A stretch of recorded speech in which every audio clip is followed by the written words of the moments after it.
নমস্কাৰ মোৰ লগত আছে এয়া চাওক চন্দ্ৰপ্ৰভা মহন্ত ডাঙৰ কথাটো কি চন্দ্ৰপ্ৰভা মহন্তই এমএ পৰীক্ষা দি আছে আৰু তেওঁ বিএ পাছ কৰিলে কোন চনত আপুনি বিএ পাছ কৰিলে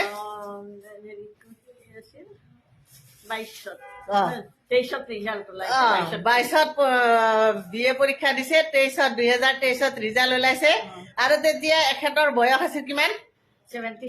76ত গ্ৰেজুৱেশ্যন লৈছে আৰু এতিয়া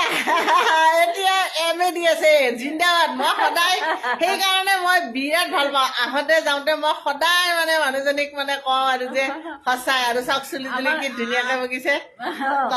আমাৰতো এই বন্ধুত্বটো এতিয়া নহয় বহুত বছৰৰ পৰা ভাল পাওঁ আৰু তাৰমানে আৰু মানুহজনী ইমান মানে কি বুলি কম আৰু মনোমোহা বুলি কয় যে মনোমোহা মানুহ আৰু এতিয়া যে পৰিছে চাওক বয়স এটা সংখ্যা সেইটো মই সদায় কওঁ যে বয়স এটা সংখ্যা আৰু এইবিলাক মানুহ আমাৰ কাৰণে প্ৰেৰণা বয়সে মানুহক বুজা কৰিব নোৱাৰে